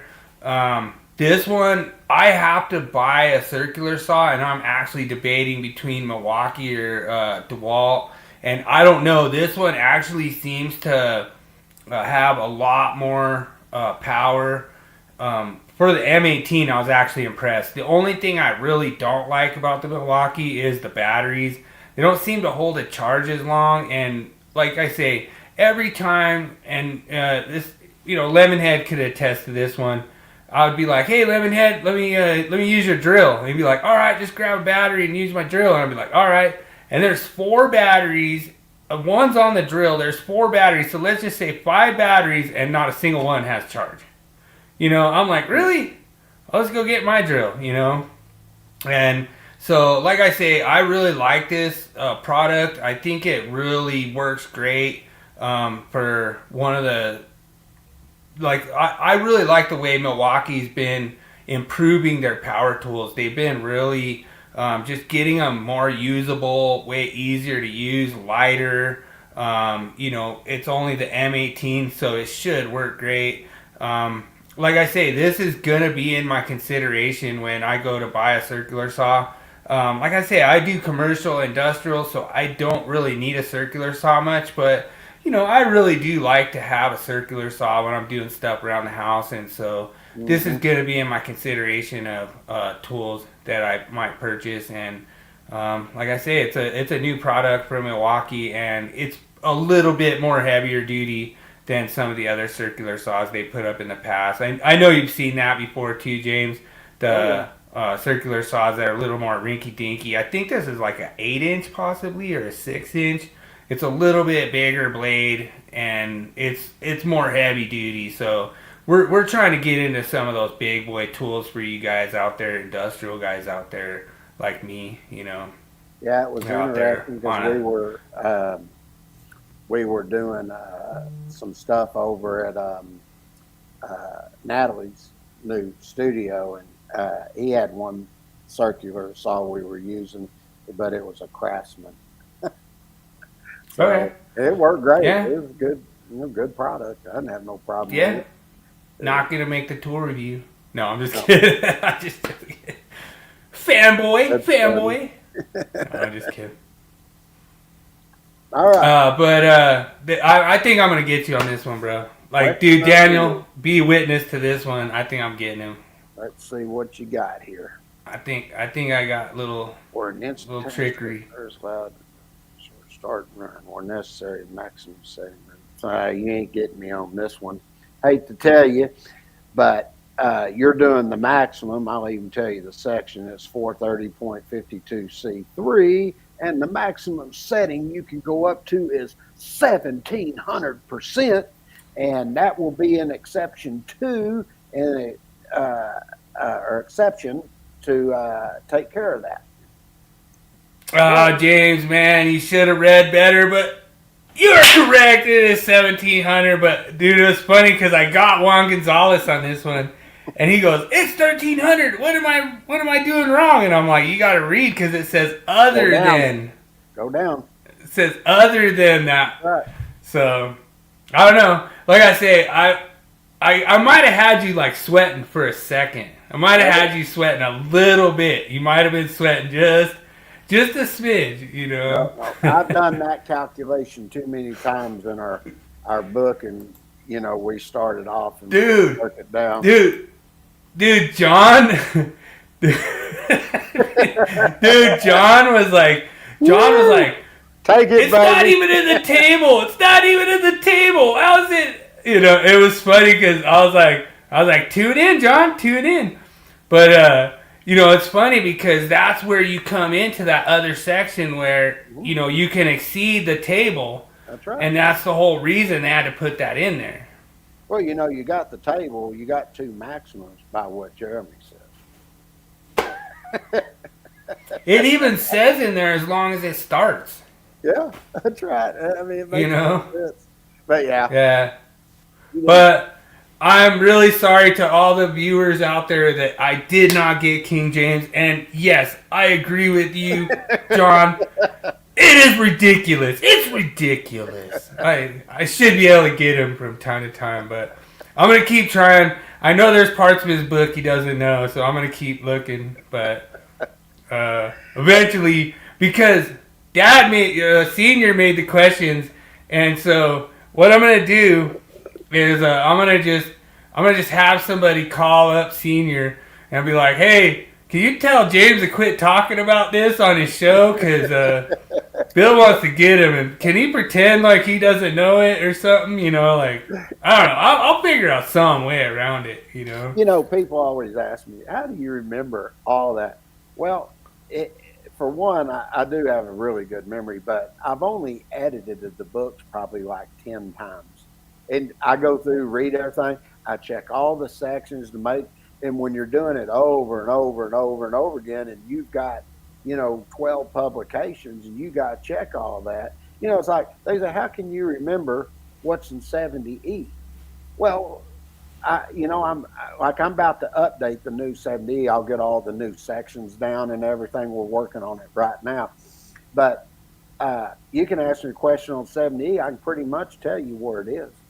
I'll have the right section number because I've done it so many times. So that's kind of one of the things I wanted to do with like this podcast. The reason I wanted for me and you to kind of do it, because I kind of wanted to bring that real world electrical into it, and I wanted to be like, hey, I'm standing in front of this gear. What do I do? You know what I mean? Like I want to kind of break it down, because I think that's where a lot of this problem comes, that I have a problem with all these guys, that's all these code making panel members that are over here making all these rules and all these laws. And like I say, this is a permissive document. You can go and put whatever you want in there, but I'm telling you, when you put stuff in there that is not feasible and cannot work and cannot do it, the answer is not, do not install it. That is not an answer. And like I say, what's going to happen is these jurisdictions are going to ignore it. They've already rejected a bunch of stuff that they put in there. Like, if it's a good code change, then the jurisdiction is going to adopt it. But like I say, we already have all these jurisdictions that are staying on 2008. We have jurisdictions that are staying on 2014. We have jurisdictions that are staying on 2017. Currently, right now, when it comes to 210.8F, we're on 2017. We act like it never even existed, And to me, is that what you want? Is that how you're wanting this code to progress? I don't get it. I don't understand why you're like, oh, we could expand it more. To me, it's like they're getting greedy, because the thing is that you're making the installation more expensive. You're making it more complicated. You're making more levels to the inspection, and that's not what we need to make to travel into the 2026. We don't need more regulation. We need to remove all this regulation. And I thought that Bryce Nesbitt, big shout out to you, Bryce. He was 100% spot on. He's like, if we have these Class A devices, if we have these devices that are interrupting current, then now, he goes, my device is dead. It can't talk, it can't communicate, it can't tell you what the problem is, it can't do anything, it's dead. We don't even know what the problem was. Now you fire it up and it says it was trying to boot or something, and then the thing is that we need to move into more technology. Just sitting here just putting Class A protection on all these branch circuits and saying that it's due to safety is not the way to go. And I thought that we did a good job trying to push back on them, kind of, but apparently they have a lot of push and they just want it their way, and they're not going to listen to anybody. They're not going to listen to reason. And apparently it looks like they want to get sued by people when it comes to lawsuits when they're like, why did you do this? Well, NFPA told us to. Yeah. Who do you blame? Not blaming the Stallcups. Told you so. All you got to do is listen. And the thing is, it's I'm not giving an opinion. I'm telling you, I've been there. I know what's happening, and that's like, a lot of people say, oh, that's your opinion. No, it's not my opinion. I'm showing you and what the look at what the code says, and that's not an opinion, and they still want to argue. And I'm like, oh, I'm tired of arguing with you. I don't care. I probably would have been against what you're saying, before I took my NISAT 2, but when you go into NFPA 72, it's 100%. Dude, they define qualified person. So I'm a qualified person, NFPA 72. So I'm a qualified person. What does a qualified person have to do? Number one, read the factory instructions. Read the manufacturer instructions. That's the first two things you have to do in NFPA 72. And then, why would you try to use NFPA 70 to go against NFPA 72? You're not going to do that. That would be like saying, okay, this device was listed and labeled to install in a hazardous location, but then the NFPA 70 is stricter, and now you have to go off that. That's ridiculous. These guys listed this off of that same document. How is it more stringent now, all of a sudden? You know, to me, what they're doing is dangerous, because now you're saying that this document doesn't support that document, and that's ridiculous. Right. I don't get it. But I guess we'll go into the shame. We'll go into the wall of shame. Well, enough of my rant. Thanks for listening, everyone, for my rant. Well, there's things that you have to look at, and I'll give you an example here. Let me pull something up. I want everybody to see something here. Let me pop this. I'm going to show you two different ones here, and this is just stuff that I'll end up piggybacking off of eventually. But when you go in and you look at this, and it's a little, I might be able to increase it while I'm on there. Okay, let me do this. Okay, I'm going to share the screen here, and I'm going to tell you exactly what it says. And I'm going to show two different things here for everybody to look at. Let me go to the Chrome tab here.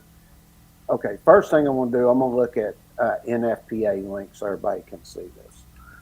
Now, when you come over and you look at a qualified person, what it says, and I think I might, does that increase it for you? Yeah, you're going up. There you go. It says, one who has demonstrated skills and knowledge related to the construction and operation of electrical equipment and installations, and has received safety training to be able to do what? Identify the hazards and reduce the associated risk. Okay? Sure. So there's a lot you have to look at there. Now, looking at that, let's go back here. Let me get off this one and let me go show you the other one. Now, when you go in... Was that in 70? That's NFPA 70E. Oh, that's 70E? That's 70E. Okay. So they have one in 70? Mm-hmm. Yeah, we'll look at that in here in just a minute, too. Let me get to this one real quick. Okay? Now, this gets to be interesting here because and I want to point a couple of things out here.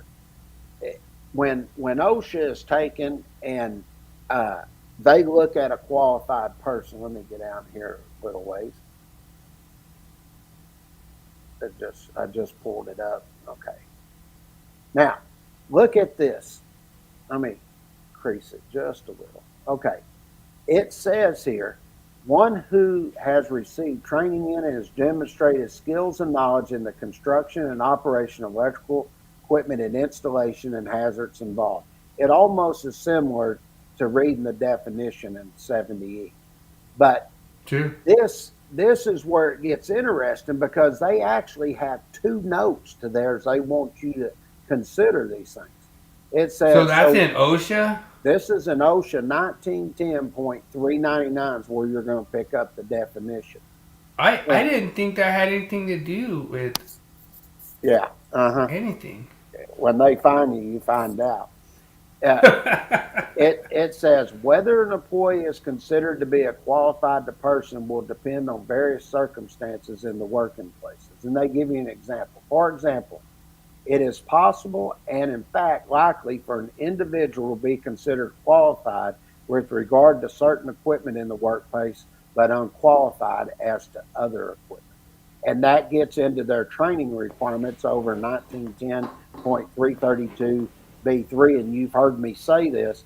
You have to do this in conjunction with OSHA 1910.331 through 335. Okay? True.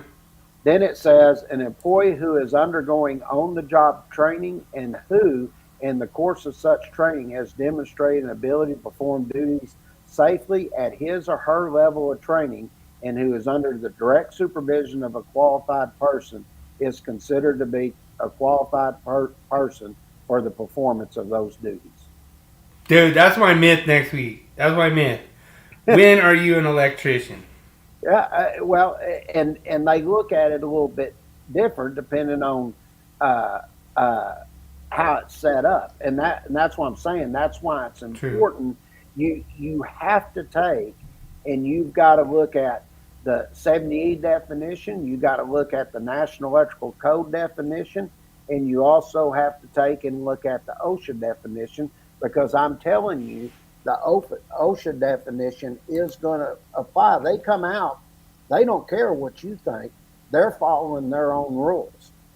And dude, I can't believe we got an OSHA 100 guy in here, like learning from it. Dude, that's awesome, John. John's got his OSHA 100, man. Well, now watch. I'm going to come in now, and I'm going to show you the National Electrical Code. Okay? I'm going to share this one and show you exactly what it says. So there's an FPA link. Okay, there we go. All right. So let me scroll it up some. All right. So when I look at theirs, what does theirs say? In FPA 70, one who has skills and knowledge related to the construction and operation of electrical equipment and installations and has received safety training to recognize and avoid the hazards involved. And I'll be damned if they don't tell you to go see what in the informational note. 70E. 70E. And one of the things they tell you is that you have to take into consideration is electrical safety training requirements, which is exactly what I was saying. But I want to go back to one more thing, and since we brought this up just a while ago, and I want to show this, and I want to go back to that OSHA to prove a couple of points here so everybody know I'm not freaking nuts. All right. Now, when you look at this, what is considered acceptable? Okay, and you got to remember, these are federal requirements. This isn't. I mean, you just can't look past this. And what it says is, it says acceptable. An installation or equipment is acceptable to the Assistant Secretary of Labor and approved within the meaning of Subpart S. Subpart S is 1910, and that's your general industry requirements. And listen to what it says.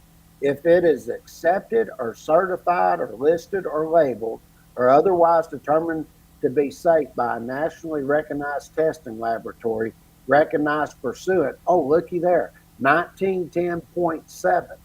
Okay? I did a thing on this. All right? Then it says, also, with respect to an installation or equipment of a kind that no national recognized testing laboratory accepts, certified, listed, labels, or determines to be safe, if it is inspected or tested by another federal agency or by a state, municipality, or other local authority responsible for enforcing occupational safety provisions of the National Electrical Code and found in compliance with the provisions of the National Electrical Code as permitted in this subpart. Now, wait a minute. I thought OSHA didn't apply to municipalities. And so if they're saying municipality, would that apply to residential? Sure. Okay. So that takes care of that. Then it says what is considered accepted.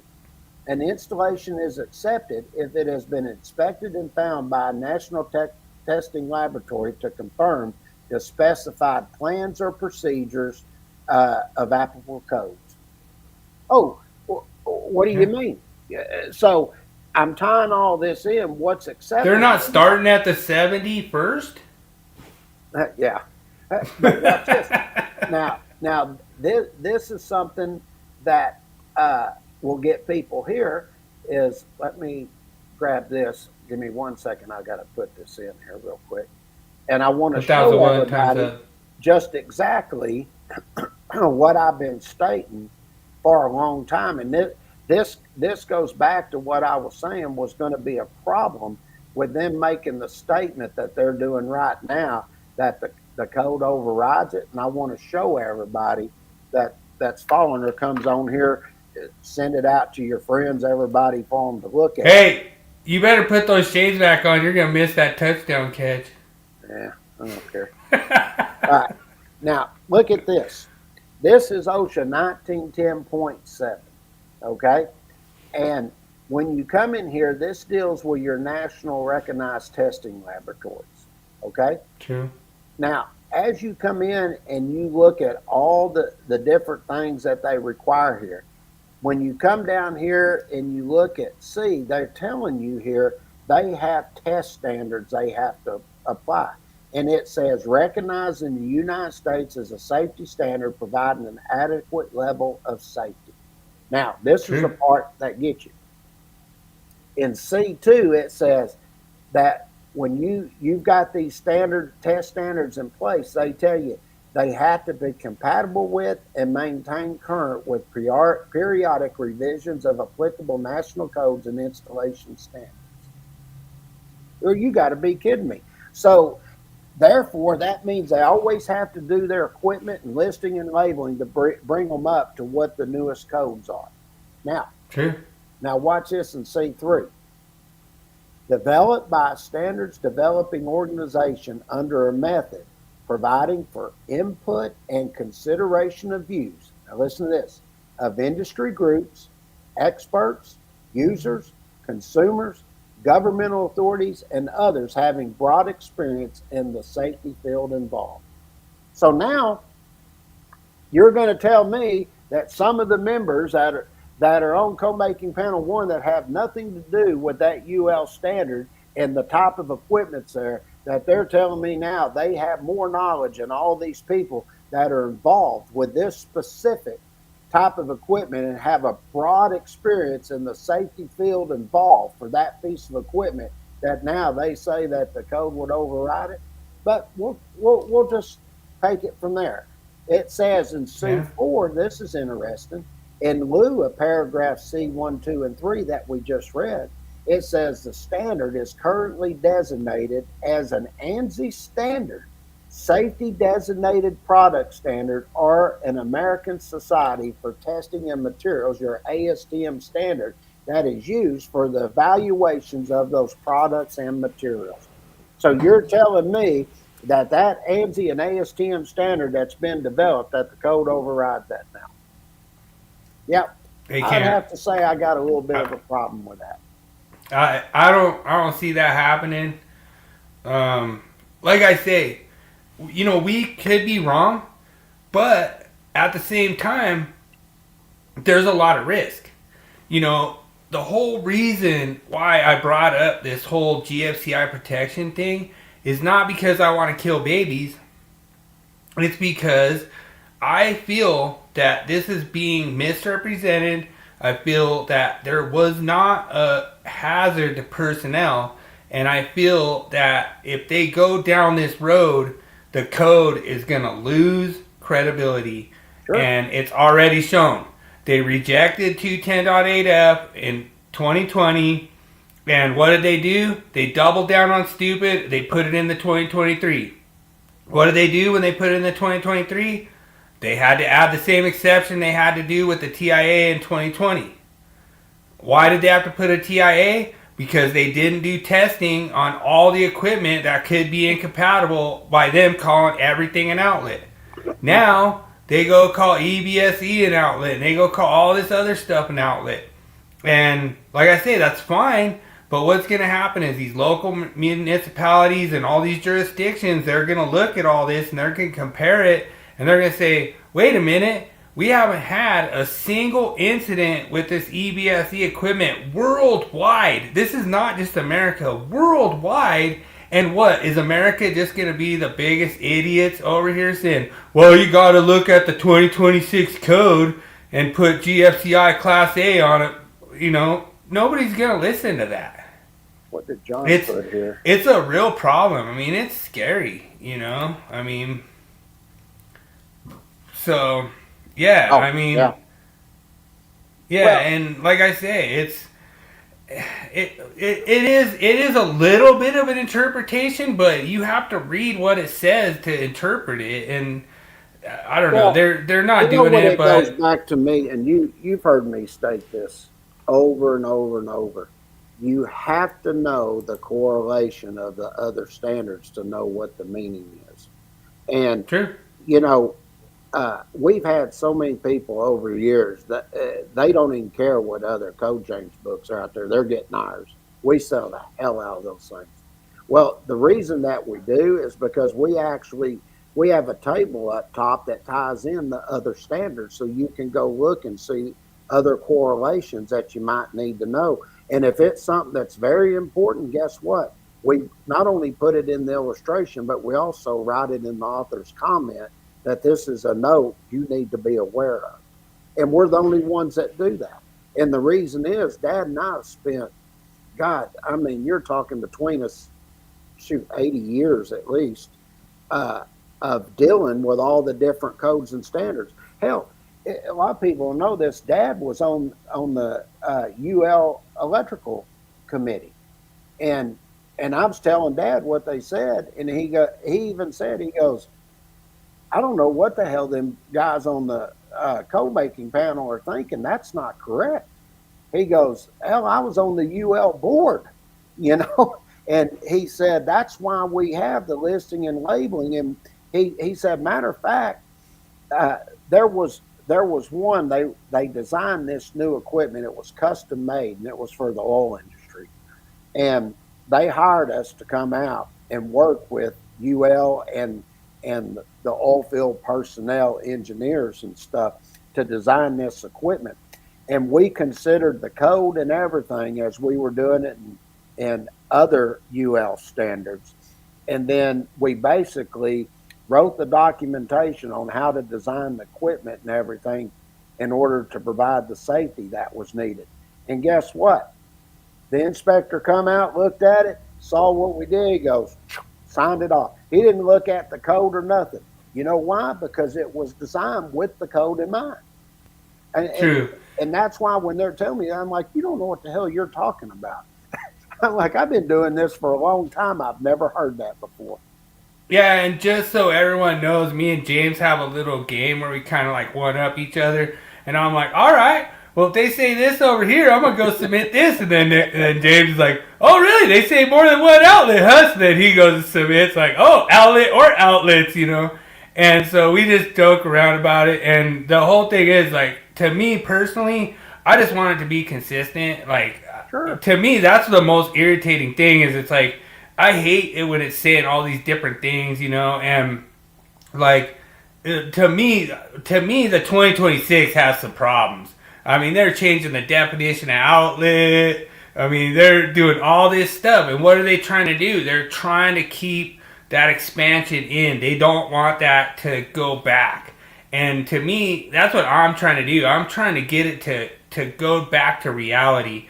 You know, like, and I've talked to James about this a lot of times, like, what happened when they decided they wanted to put GFCI protection on all kitchen outlets? Well, now you have to figure out what equipment is not compatible with Class A device. Mm-hmm. And then what happens? You have to put it on a standard thermal mag because there's no other way to do it. And I wanted the code to kind of come back to reality. I kind of wanted to have this, like, kind of organized thing where it's like, hey, if you have this manufacturer instruction that says not compatible with Class A device, yeah, cool. Show the inspector, like, hey, this is a listed labeled equipment. The manufacturer says they have, you know, 0 incidents, 0 safety incidents, 0 deaths, 0 injuries worldwide, and they're going to assume the liability of this equipment.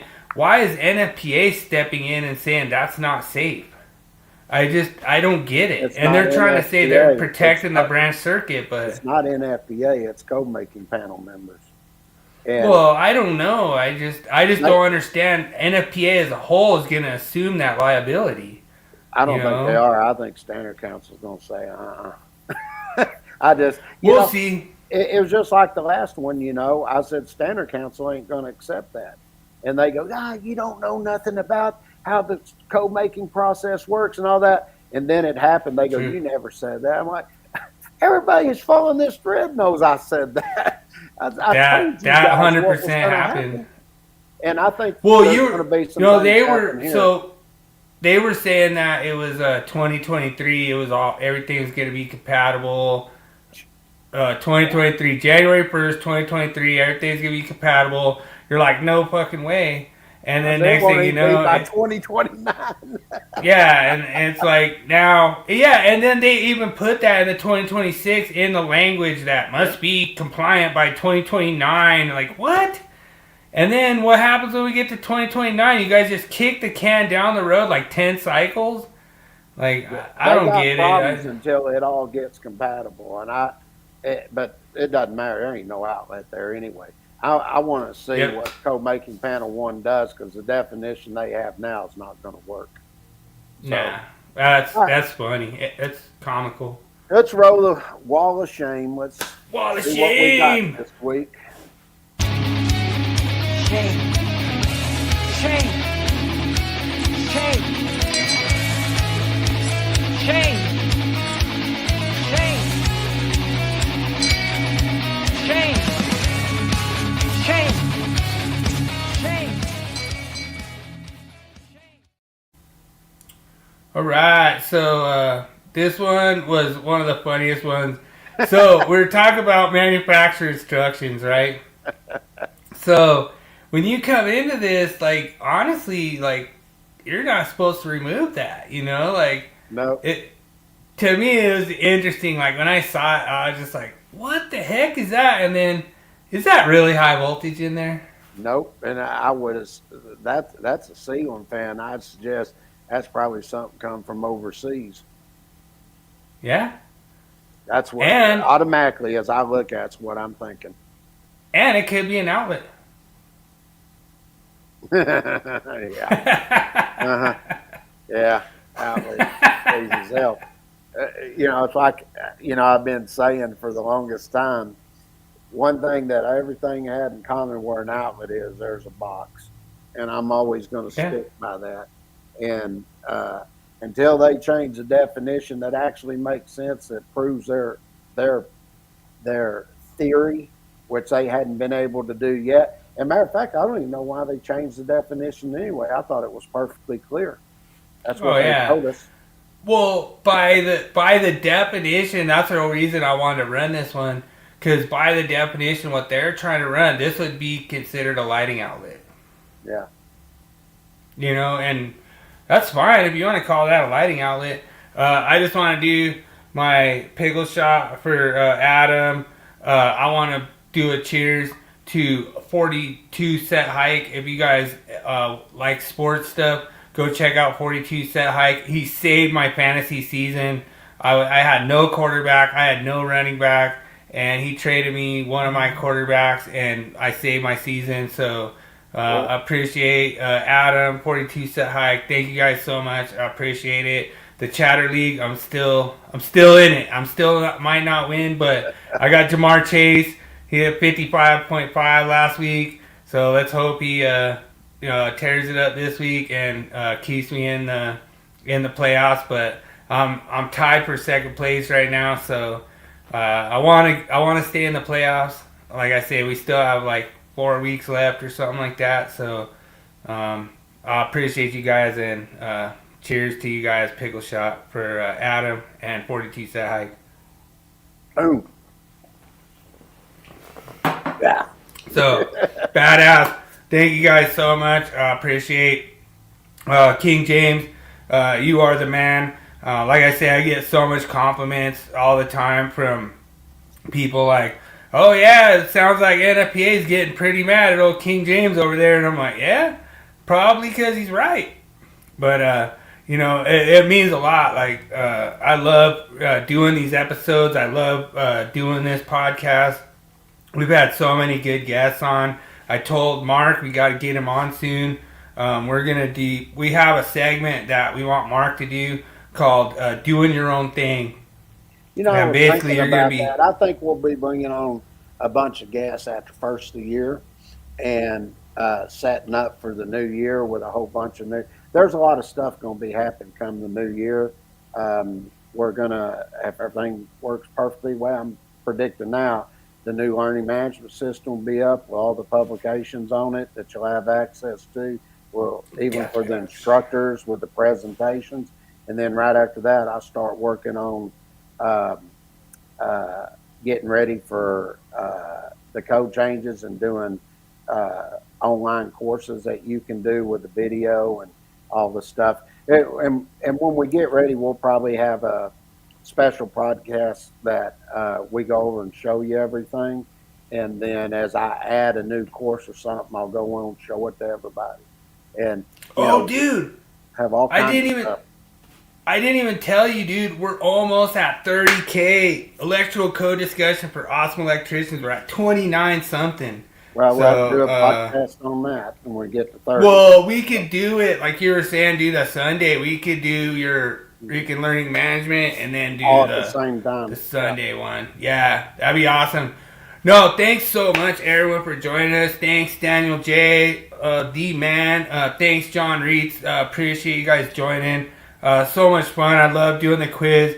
I love trying to get James to get a loss to our chat. So the chat actually won tonight. King James 0, chat 1. So that's awesome. We're going to keep doing that. We're going to keep trying to challenge King James. He's got to go 5 for 5 or else it's a freaking loss. And like, I appreciate all the people like jumping in here. It's a lot of fun, especially doing it live.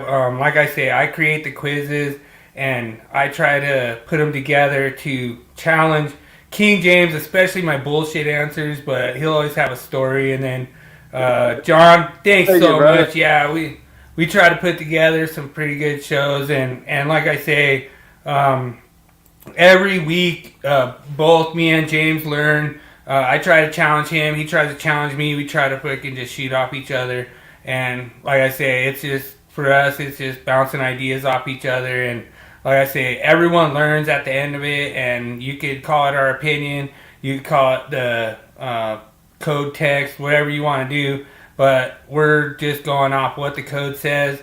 And if you want to say it means something different, that's up to you. That's not up to us. So, I mean, you look at it, hell, I mean, come February, we would have done 3 years of shows.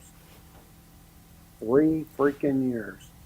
Hook 'em horns on that one. And look I'll at our give you a hook 'em screen and horns. everything. It's all cool looking. We got lightning backgrounds and all this crap now, and we got our cool avatars and everything. I mean, we've progressed on a lot of stuff, you know. And oh, dude, our first episodes, like, you had this like whistle on your side, like it was some kind of like weird whistle, and I'm like, dude, you gotta get some headphones or something. There's like a whistle on your side, and you're like, I don't hear nothing, and then you kept going. I was like, all right.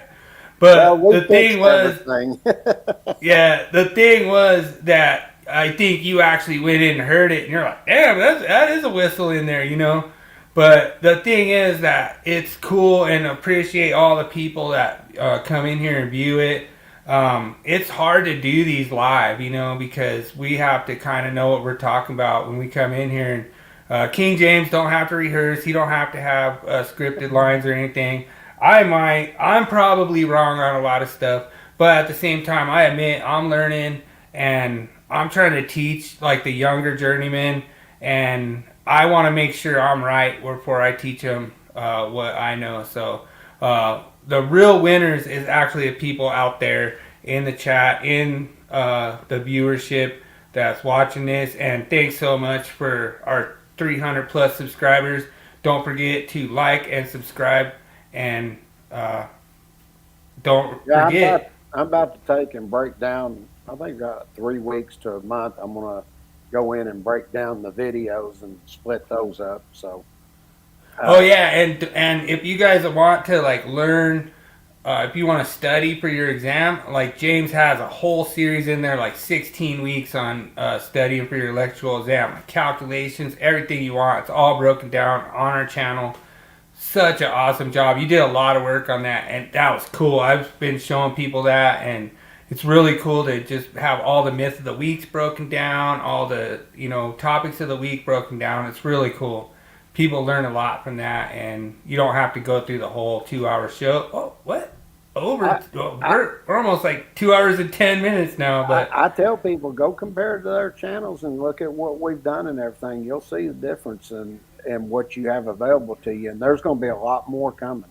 I mean, as I'm putting these courses together and everything, I'll have just the video on the YouTube side that you can just watch at. But if you want to interact and work the calculator stuff, we got a thing for that. If you want just the publication to look at, we got that.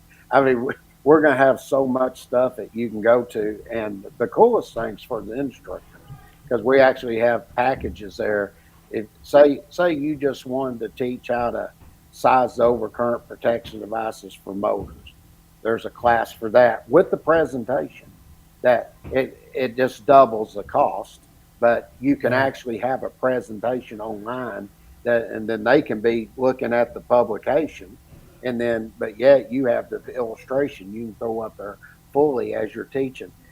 Nobody's offering what we're about to be offering to all these instructors. Well, thanks everyone for hanging tough with us for 2+ hours. Really appreciate it. So awesome that everyone joins us every week. Like I say, big shout out to Adam. Big shout out to 42 Set Hike. Go check out their channels, Team SOS. And as always, remember, make every day an easy day. Thanks everyone for joining. I'm out. You got anything else, James? Nope, gonna go watch a football game and get a hamburger. Deuces. Go Eagles. Everybody have a good week, and we'll see y'all or some of y'all Monday, but most of y'all we'll see Thursday. Peace out. We're out of here. Deuces.